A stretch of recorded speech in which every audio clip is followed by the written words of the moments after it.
The Kremlin is experiencing great loyalty problems after a short-term civil war and domestic uprisings in Russia. The uprising of the mercenary group Wagner has ended, but the situation remains on the agenda. Since the beginning of the war in Ukraine, competition within Russia has deepened. Russian leader Vladimir Putin is now afraid to trust even his closest friends and is even forced to arrest one of his most trusted generals as a traitor. Russia's deputy commander-in-chief for military operations in Ukraine, General Sergei Surovikin, turned out to be aware in advance that mercenary chief Yevgeny Prigozhin was planning a rebellion against Moscow's defense officials, according to two sources close to the Russian Defense Ministry. Russian General Sergei Surovikin has been arrested. Russian Defense Ministry officials said Surovikin's condition wasn't good. According to the second source, the arrest was carried out in the context of Prigozhin. The source said, apparently Surovikin chose Prigozhin's side during the uprising, and they caught him. The police did not say whether he was arrested as a suspect or as a witness. Kremlin spokesman Dmitry Peskov refused to comment on Surovikin's location on Thursday, instead advising journalists to forward their questions to the Defense Ministry. An unnamed source in the Russian Defense Ministry said that the general was arrested on charges of pressuring pro-war elites. Early on Wednesday, pro-war military blog writer Vladimir Romanov said Surovikin was arrested on Sunday, a day after Prigozhin's cancelled uprising. Romanov claimed that Sorkin is currently detained at Lefortovo detention center in Moscow. The Russian Defense Ministry has not yet commented on allegations that Surovikin, who has not appeared in public since Saturday, when Wagner Group leader Yevgeny Prigozhin launched an armed uprising against the Russian military leadership, has been arrested. According to U.S. intelligence, one of the most prominent names of the Russian army, General Sergei Surovikin, claimed to have been aware of the plans of the uprising of Wagner's leader, Yevgeny Prigozhin. Surovikin, who previously played an important role in the war in Syria, was commander of the Russian forces in Ukraine until January 2023. Surovikin, who continued to manage war plans despite his resignation, is known as one who has great respect and support in the Russian army. The Russian commander, dubbed General Armageddon, was a name also loved by Wagner's leader, Prigozhin, who loved the military's combat capabilities and shot Russian Defense Minister Sergei Shoigu from the ground. US officials are trying to find out whether Surovikin helped to plan the uprising. Officials said that there were signs that some Russian generals may have supported Wagner in January. Shoigu commissioned Chief of Staff Valery Gerasimov to oversee the war in Ukraine, and Surovikin became the assistant of Gerasimov. Prigozhin had been calling for two names to resign for months, accusing Shoigu and Gerasimov of not supporting Wagner. The possibility that General Surovikin helped the uprising was seen as an indication that there was great confusion within the Russian administration and the military command center. Although Sergei Surovikin supported Putin on Saturday evening during the uprising and called for the withdrawal of Prigozhin, which directed his fighters to Moscow, there are many unknown details about the incident. General Surovikin, in the message he posted, advised them to stop, although the enemy said he was expecting the internal political situation in our country to deteriorate. A former official described the message as a hostage video. The official said General Surovikin's body language showed that he was upset by accusing a former ally of sharing his views on Russian military leadership. There were other signs of divided loyalty. Another Russian general, General Vladimir Alexeyev, objected to his own video calling any action against the Russian state a knife in the back of the country and the president. But hours later, another video appeared while chatting with Mr. Prigozhin in the Russian city of Rostov-on-Don, where Wagner fighters seized military facilities. In the minds of events, there are so many strange things that suggest that there is a secret deal that we have yet to resolve. Imagine how easy it is to get to Rostov. There are armed guards everywhere in Russia, and suddenly there's no one left to do anything around, right? Independent experts are also of the opinion that Prigozhin believes that much of the Russian army will gather on his side as he moves towards Moscow. As you may remember, General Surovikin and Prigozhin opposed Shoigu and General Gerasimov about the tactics used in Ukraine. While the overall performance of the Russian army in the battle was mocked by being generally inadequate, analysts owe several successes of Russia to General Surovikin and Prigozhin. But the rank of General Surovikin was lowered, and Vladimir Putin gave the direct command of the war to General Gerasimov, who promised to re-attack the Russian forces. Army and Russian analysts have said that the downgrading of General Surovikin's rank was widely seen as a blow to Wagner's leader, Prigozhin. On the other hand, Wagner's chairman, Yevgeny Prigozhin, may have believed he had support in the Russian army. Information leaked from U.S. intelligence has led to questions about what kind of support Russian General Yevgeny Prigozhin has in the top ranks. Who are the supporters behind the action planning that posed the most dramatic threat to President Vladimir Putin in his 23 years in power? US officials have said Mr. Prigozhin will not start his uprising unless he believes other people in power will come to his aid. Kremlin spokesman Dmitry Peskov insisted with a tough response when the Russian army and its people were united around Putin. Officials say Mr. Putin should now decide whether or not he believes General Surovikin has helped Mr. Prigozhin, and how he should respond if Putin finds evidence that General Surovikin helped Mr. Prigozhin.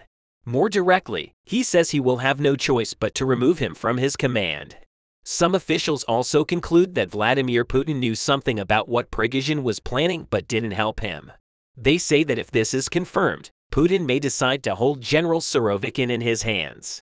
For now, analysts have said that Russia's leader, Putin's uprising, appears to be intended only to charge Mr. Prigozhin.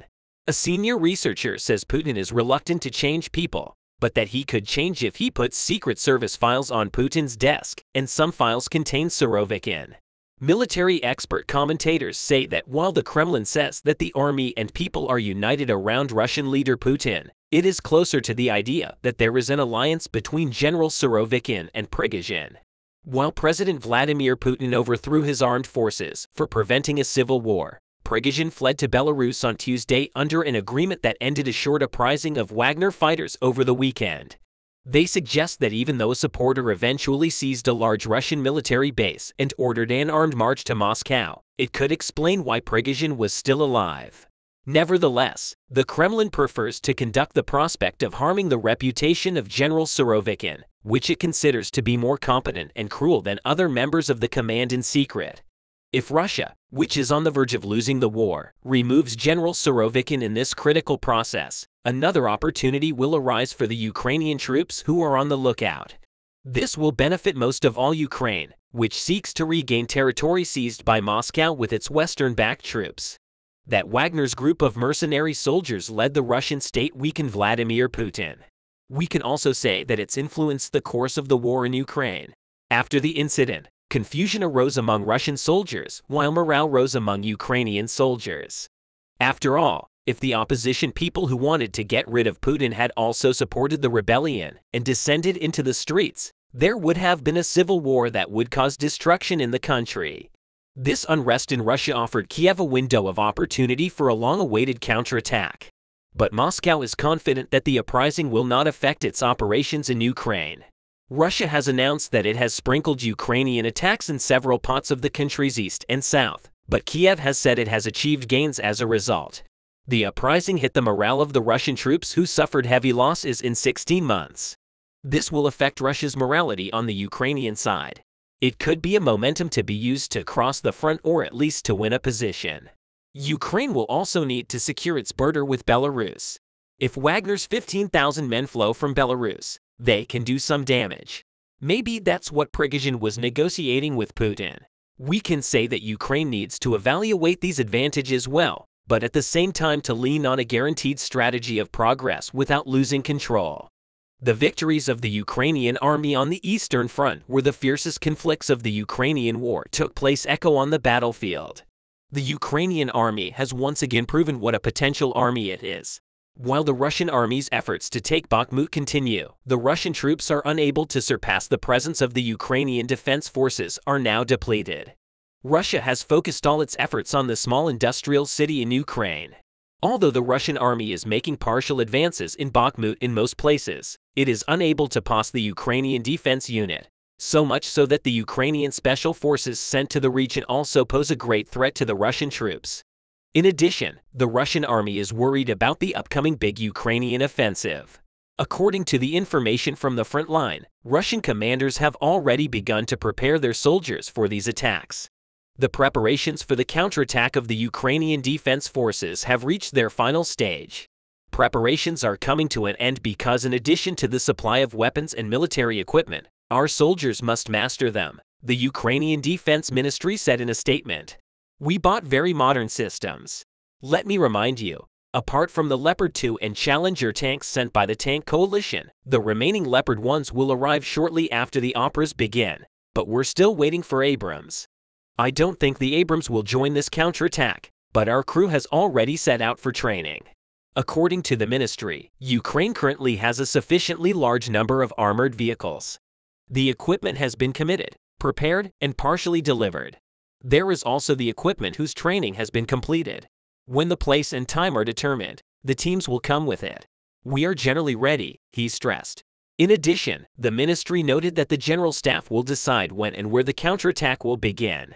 Defense Minister Resnikov believes that the prospects for the counteroffensive of the Ukrainian armed forces are getting a little too hot.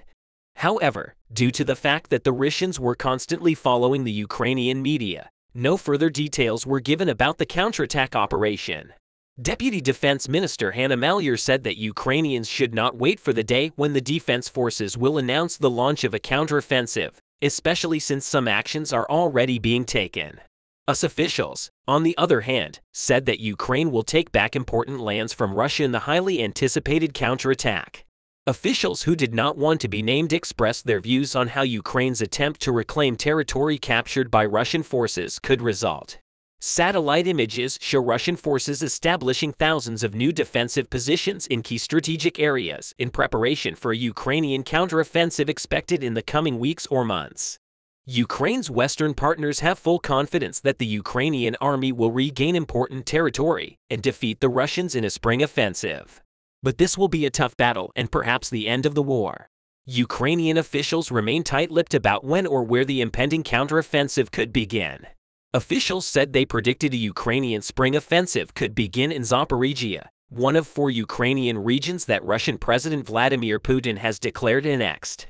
The Ukrainians are expected to launch an offensive around the Zaporizhia region or to defend a place to the east, perhaps advancing towards Mariupol or the coast, thinking whether the Ukrainians can break through the Russian front lines and move into open spaces to use these mobile capabilities they are now building.